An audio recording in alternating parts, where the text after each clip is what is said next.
Let's go ahead and get into part one, the James Earl Carter years. And you can enjoy these tiny turtles. They were handmade in Mexico. They were a gift from my neighbor, but I think they're adorable. So something to look at. The information herein should really take the center spotlight, right? So immediately after World War II, the American people were subjected to a massive propaganda barrage of basically something that favored Chinese communists and frowned on Chinese nationalists. Newspapers, books, magazines, and experts in government did their best to convince Americans that the Red Chinese were not communists at all, but merely agrarian reformers who just wanted fair play and they wanted equality for the Chinese people. But in the midst of this propaganda blitz, our government completely turned its back on the nationalist Chinese in 1947, refusing even to sell them arms. By 1949, the communist forces under Mao Zedong had seized all of mainland China. And after the communist takeover, serious students of the situation lost no time in declaring that Peking and Shanghai didn't lose China, but rather Washington had. And essentially, they were correct. Eventually, the full truth about the Chinese communists became widely known. A U.S. Senate subcommittee report published in 1971, it contains gruesome statistics that show that the Chinese communists murdered as many as 64 million of their own countrymen. Communist China continues to this day to be one of the most brutal tyrannies in the history of mankind, despite current propaganda to the contrary. And the Chinese Reds have exported revolution and terror to every continent. The American people were misled 50 years ago. If the truth about China had been widely known, our government would have never intervened in the Chinese struggle as it did. China would not have fallen into communist hands. There would never have been a Korean War in the 50s. There would never have been Vietnam in the 60s and 70s. And the course of history would have taken a far different path if only the American people had not been misled about the Chinese communists. In the late 50s, the American people were again misled. We were told that Fidel Castro was the Robin Hood of the Sierra Maestra Mountains and that he was the George Washington of Cuba. Some Americans knew better and tried to spread the alarm, but in spite of their efforts, our government repeated the same process that it followed in China, and Castro eventually seized control of Cuba. Again, the American people had been misled, and if the truth about Castro had been widely known, our press and our government would have never aided him and would have never helped him succeed in capturing Cuba and spreading communist subversion through Latin America and now even into Africa. The question that we have to ask ourselves today is, are there any other important but similarly erroneous attitudes that people have or that have been planted in the minds of American people? And the answer is yes, there certainly are. So one dangerously wrong attitude that's held by many Americans is that all prominent businessmen in America, the American capitalists as they're called, are by definition the archenemy of communism. In fact, the mere suggestion that a prominent capitalist like David Rockefeller is in league with communists invites scorn and ridicule. The notion appears to be mostly totally absurd because a man like David Rockefeller, it seems, would have so much to lose if the communists should ever triumph. But in the last few years, actually the last couple of decades, David Rockefeller's Chase Manhattan Bank has been favored by the Reds as the first American bank to open an office in Moscow, and also the first to do so in Peking. At the same time, Chase Manhattan Bank has bankrolled the building of the largest truck factory in the history of mankind at a place called the Kama River in the Soviet Union. It is totally inaccurate to consider that David Rockefeller is an enemy to communism. It is also inaccurate to believe that all prominent businessmen in our nation are conservatives who are always the most determined opponents of socialistic government controls. We agree that businessmen should be anti-communists and that they should be advocates of limited government as given by our founding fathers, but many are not. As communism continues to advance toward total world domination, as America's place in the world slips from undisputed leadership to second-rate status, and as our own federal government's control over all of us grows with each passing day, many Americans are looking for an explanation of what they see happening. We believe that the first step toward learning what is really going on in our country is the realization that some so-called capitalists are neither conservative nor anti-communist. Instead, they're power seekers who are using their great wealth and influence to achieve political control. What follows will take a hard look at what we perceive as an ongoing drive for power. Not only the kind of power that flows from great wealth, but absolute power, the kind that can only be achieved politically. We're going to take a look behind the headlines at the men who really run the country, the men who Jimmy Carter called the insiders.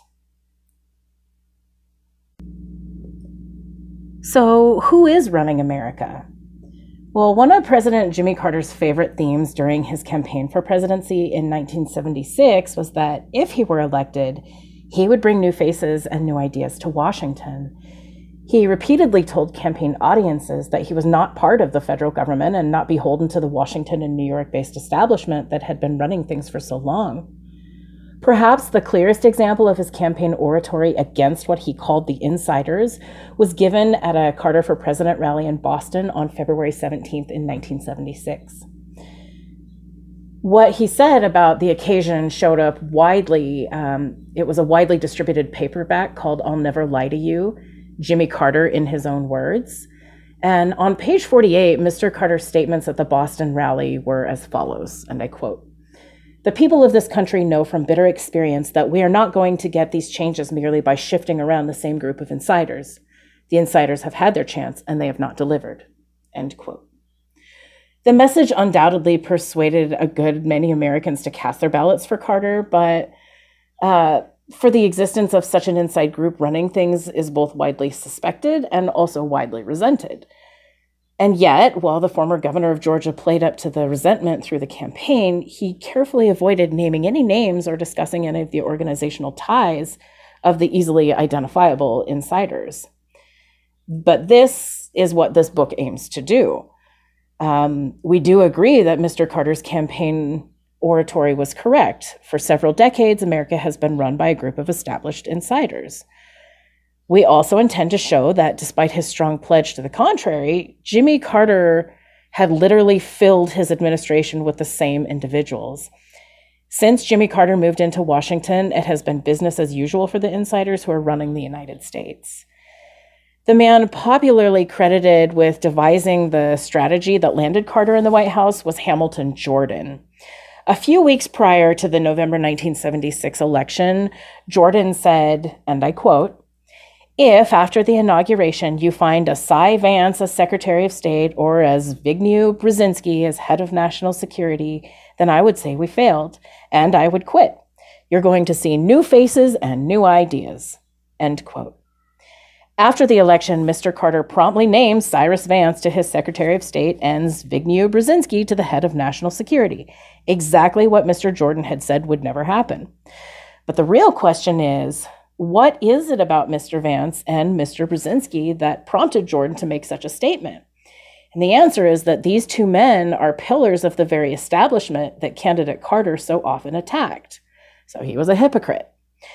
When Jimmy Carter appointed him to be Secretary of State, Cyrus Vance was a Wall Street lawyer, chairman of the board for the Rockefeller Foundation, and a veteran of service to the Kennedy, Johnson, and Nixon administrations. Brzezinski had taught at Harvard and Columbia universities, served in the State Department during the Johnson administration, and authored numerous books and articles for various establishment publishers and periodicals.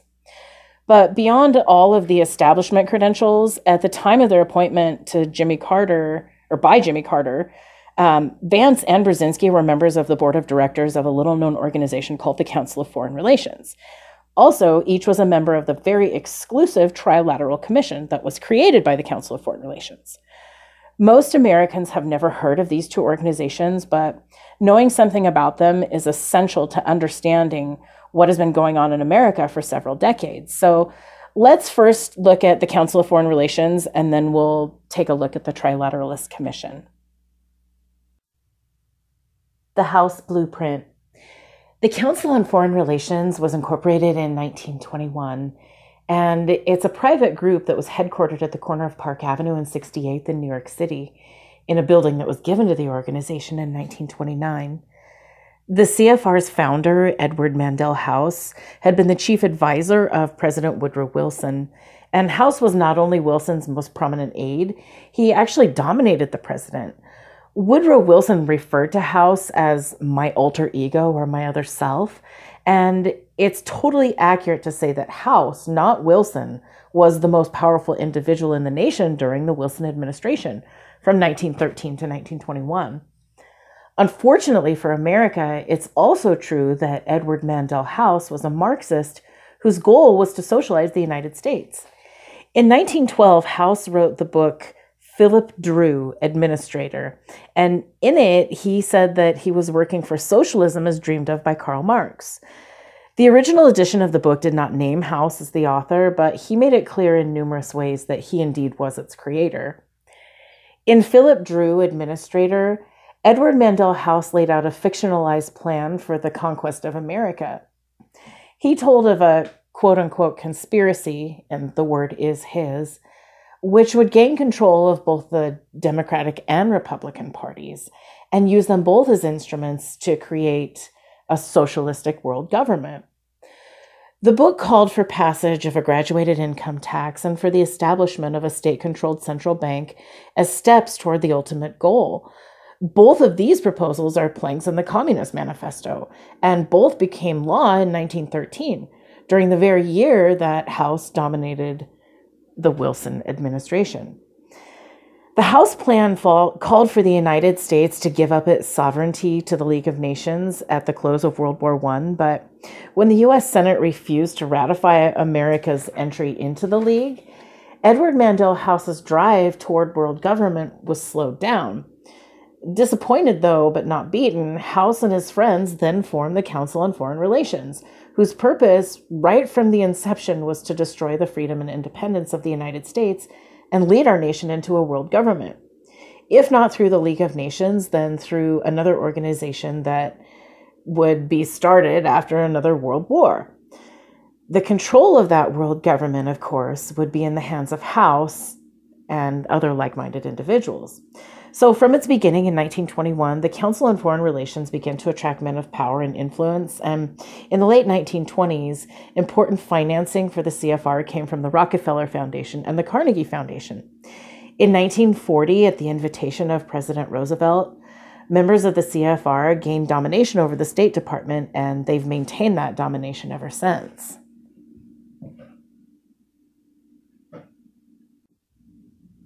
The making of presidents. By 1944, Edward Mandell House was deceased, but his plan for taking control of our nation's major political parties began to be realized.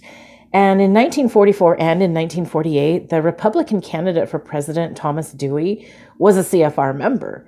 In later years, the CFR could boast that Republicans Eisenhower and Nixon were members, as were Democrats Stevenson, Kennedy, Humphrey, and McGovern.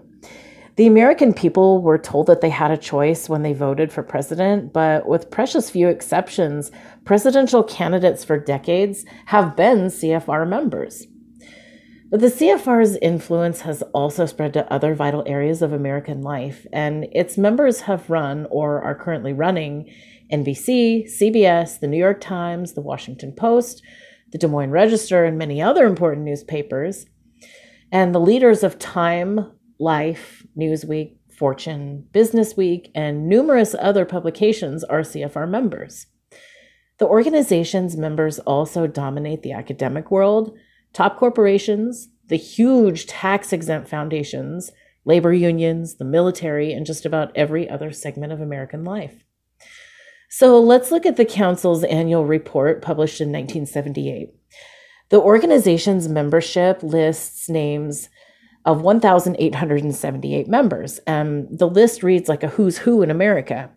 11 CFR members are U.S. senators, and even more congressmen belong to the organization. Sitting at the top of this immensely powerful pyramid as chairman of the board is David Rockefeller. As can be seen in that CFR annual report, 284 of its members are U.S. government officials. Any organization that can boast that 284 of its members are U.S. government officials, well, it should be well known, but most Americans have never even heard of the Council of Foreign Relations. One reason why is that 171 journalists, correspondents, and communications executives are also CFR members, and they really don't write about the organization. In fact, CFR members rarely talk about the organization inasmuch as it is an express condition of membership that any disclosure of what goes on at a CFR meeting shall be regarded as grounds for termination of membership. So they're not even allowed to talk about it. Carter and CFR CLOUT. And so very few Americans knew that something was wrong when Jimmy Carter packed his administration with the same crowd that had been running things for decades. When he won the Democratic Party's nomination, Jimmy Carter chose CFR member Walter Mondale to be his running mate. After the election, Mr. Carter chose CFR members Cyrus Vance, Harold Brown, and W. Michael Blumenthal to be the Secretaries of State, Defense, and Treasury, the top 3 cabinet positions. Other top Carter appointees who are CFR members include Joseph Califano, Secretary of HEW, Patricia Robert Harris, Secretary of HUD, HUD, Stansfield Turner, CIA Director, Zbigniew Brzezinski, National Security Advisor, and Andrew Young, Ambassador to the United Nations. The names of scores of assistant secretaries, undersecretaries, ambassadors, and other appointees can also be found on the CFR membership roster. And we've already noted that a total of 284 CFR members hold positions in the Carter administration. So to put it mildly, the Council on Foreign Relations has a great deal of clout. And in our opinion, though, not every member of the CFR is fully committed to carrying out Edward Mandell House's conspiratorial plan. Many have been flattered by an invitation to join a study group, which is what the CFR calls itself. Others go along because of personal benefits, like a nice job or new importance, but all are used to promote the destruction of U.S. sovereignty. Over the years, only a few members have ever had the courage and the awareness to speak out about the Council of Foreign Relations, and those few now ex-members have always been ignored by the press. Toward world government. The CFR publishes a very informative quarterly journal called Foreign Affairs. More often than not, important new shifts in U.S. policy or highly indicative attitudes of political figures have been telegraphed in its pages. When he was preparing to run for presidency in 1967, for instance, Richard Nixon made himself acceptable to the insiders of the establishment with an article in the October 1967 issue of Foreign Affairs. In it, he called for a new policy of openness toward Red China, a policy which he himself later initiated in 1972. The April 1974 issue of Foreign Affairs carried a very explicit recommendation for carrying out the world government scheme of CFR founder Edward Mandell House. Authored by State Department veteran and Columbia University professor Richard N. Gardner, himself a CFR member, The Hard Road to World Order admits that a single leap into world government via an organization like the United Nations is unrealistic. Instead, Gardner urged the piecemeal delivery of our nation's sovereignty to a variety of international organizations, and he called for an end run around national sovereignty, eroding it piece by piece. And that means an end to our nation's sovereignty. So as he named the organizations to accomplish his goal, including the International Monetary Fund, the World Bank, the General Agreement on Tariffs and Trade, the Law of the Sea Conference, the World Food Conference, the World Population Conference. Did you guys know there were such things? Disarmament programs, and a United Nations military force. This approach, Gardner said, can produce some remarkable concessions of sovereignty that could not be achieved on an across-the-board basis. Richard Gardner's preference for destroying the freedom and independence of the United States in favor of the CFR's goal of world government thoroughly dominates top circles in our nation today. The men who would scrap our nation's constitution are praised as progressives and far-sighted thinkers. The only question that remains among these powerful insiders is which method to use to carry out their treasonous plan. The trilateral angle. Unfortunately, the Council on Foreign Relations is not the only group proposing an end to the sovereignty of the United States. In 1973, another organization, which now thoroughly dominates the Carter administration, first saw the light of day. Also based in New York City, this one is called the Trilateral Commission. The Trilateral Commission's roots stem from the book Between Two Ages, written by Brzezinski in 1970. The following quotations from the book show how closely Brzezinski's thinking parallels that of CFR founder Edward Mandell House. On page 72, Brzezinski writes, "Marxism is simultaneously a victory of the external, active man over the inner, passive man, and a victory of reason over belief. On page 83, he states, Marxism disseminated on a popular level in the form of communism represented a major advance in man's ability to conceptualize his relationship to his world.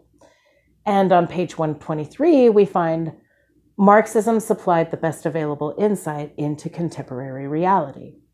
But nowhere does Mr. Brzezinski tell his readers that the Marxism in the form of communism, which he praises, has been responsible for the murder of approximately 100 million human beings in the 20th century, has brought about the enslavement of over 1 billion more, and has caused want, privation, and despair for all but a few criminals who run the communist-dominated nations.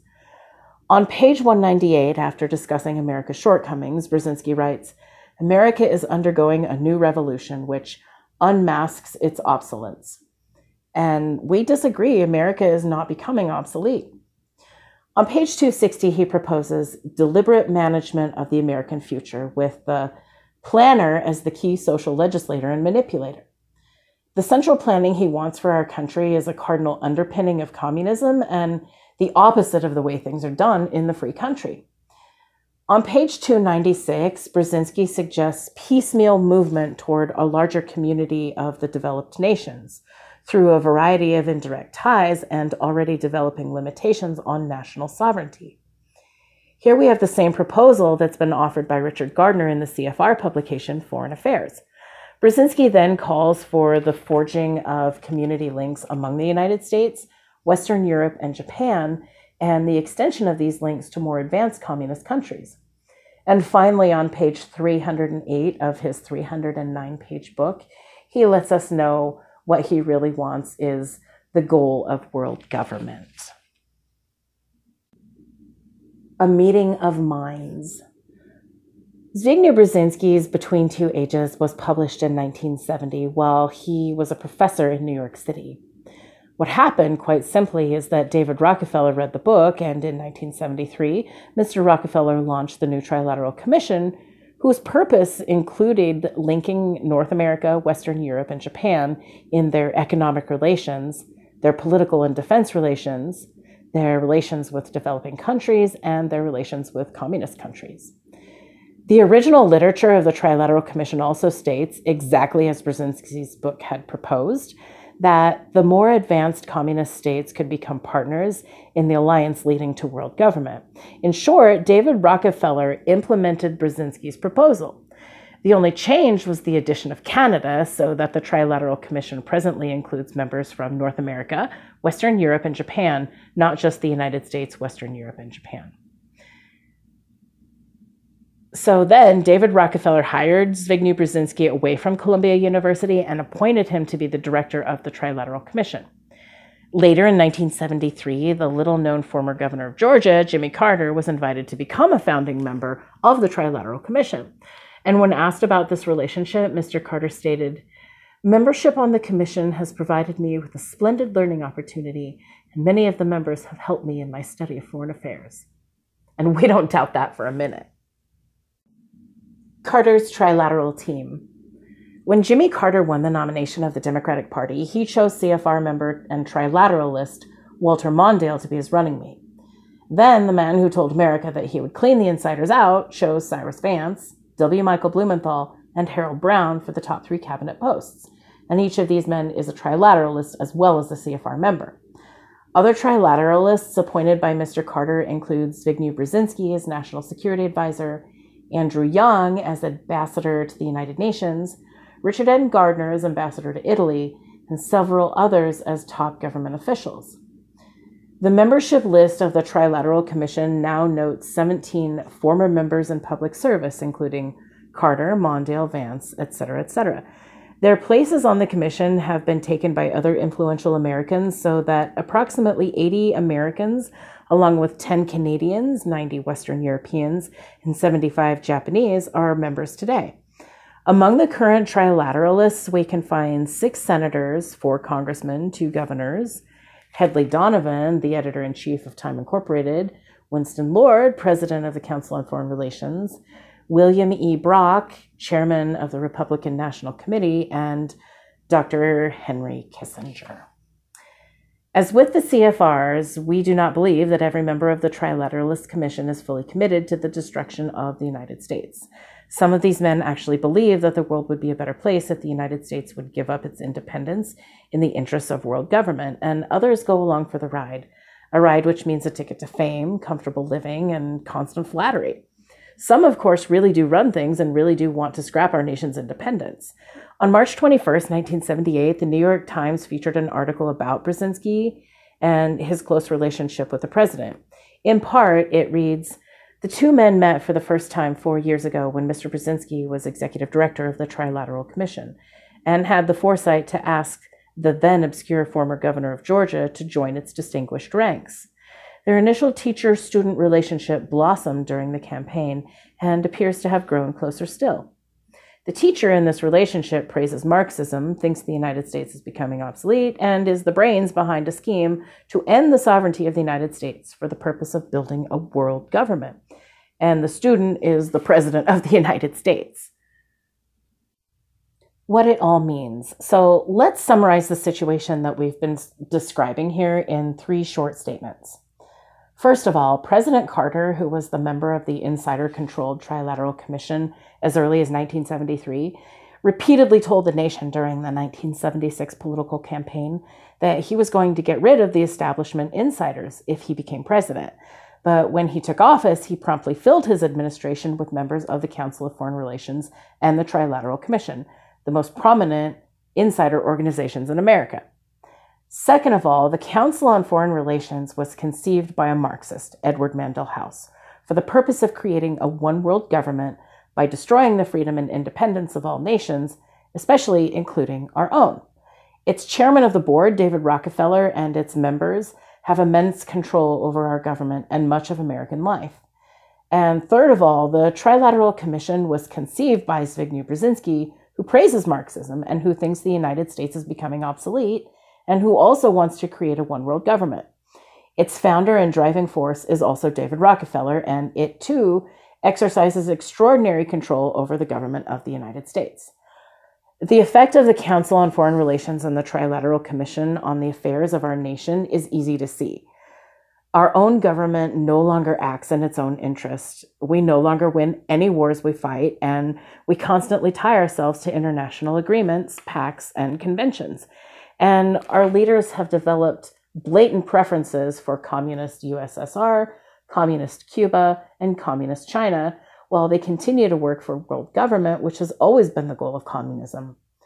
The insider domination of our government is why America's leaders now give the backs of their hands to anti-communist nations such as South Korea, Rhodesia, Chile, and other loyal allies in Taiwan. These few nations do not want to join with communists in a world government, and therefore they are being suppressed. In short, our government has become pro-communist.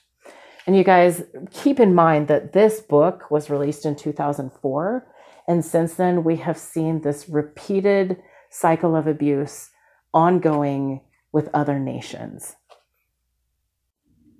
More observations. So the Carter administration, unfortunately, was only the current manifestation of the problem that infected the nation for decades. And previous administrations were careful to pretend to be anti-communist, at least, and pro-American. But there really is very little pretense in an administration that arranges to give away the Panama Canal to a communist-dominated government in Panama and then pays them $400 million to take it. Or when our president turns his back on America's allies in China and diplomatically recognizes the Red Chinese, who run the most brutal tyranny on earth. Or when our president continues to disarm or weaken the United States, even as he presses for more aid and trade with China and Russia.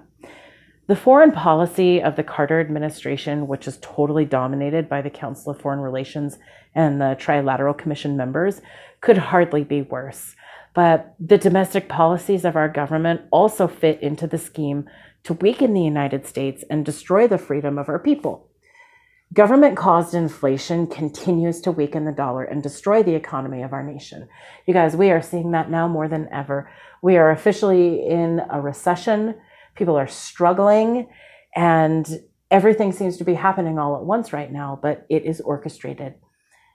Federal control continues to hamstring America's productive might, and the Carter energy policy could be summed up very simply as a program to deny America the use of its own energy resources and to bring this nation to its knees through shortages and dependence on foreign suppliers. The real goal of our own government's leaders is to make the United States into a carbon copy of a communist state, and then to merge all nations into a one-world system run by a powerful few. In 1953, one of the individuals committed exactly that goal, and he said as much in a very explicit way. That individual was H. Rowan Gaither, a CFR member who was the president of the very powerful Ford Foundation. It was during the preliminary stages of a congressional investigation into the activities of the huge tax-exempt foundations that Mr. Gaither invited Norman Dodd, the director of research for the Congressional Committee. He invited him to the Ford Foundation headquarters in New York City, and the purpose of the meeting was to discuss the reason why Congress wanted to investigate the foundations. At the meeting, Rowan Gaither brazenly told Norman Dodd that he and others who had worked for the State Department, the United Nations, and other federal agencies had for years operated under directives issued by the White House, the substance of which was the idea that we should make every effort to alter life in the United States as to make it possible for a comfortable merger with the Soviet Union. Then he added, "We are continuing to be guided by just such a directive."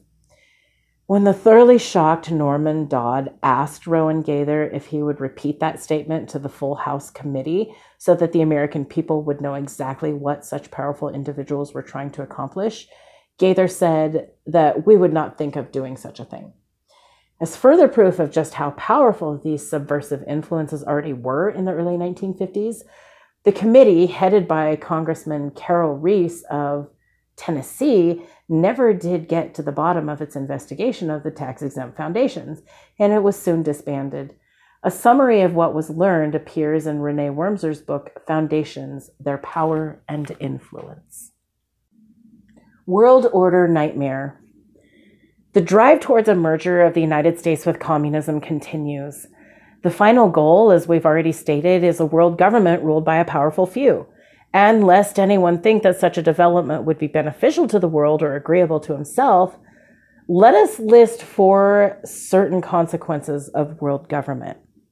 Number 1, rather than improve the standard of living for other nations, world government will mean a forced redistribution of all wealth and a sharp reduction in the standard of living for Americans. Number 2, strict regimentation will become commonplace, and there will no longer be any freedom of movement, freedom of worship, private property rights, free speech, or the right to publish. 3, world government will mean that this once glorious land of opportunity will become another socialistic nightmare where no amount of effort will produce a just reward. And 4, world order will be enforced by agents of the world government in the same way that agents of the Kremlin enforced their rule throughout Soviet Russia.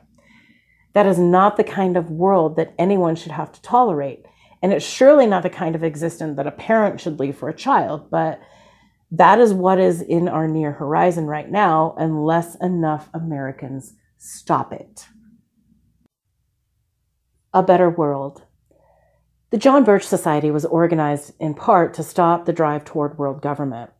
In 1966, Robert Welch, the founder and leader of the John Birch Society, delivered a speech in which he called The Truth in Time. One of the most important sections in this valuable survey is Robert Welch's discussion of the individuals who are carrying out the conspiracy's goals, but who have never been communists. Mr. Welch coined a word to describe these powerful men. He called them the insiders.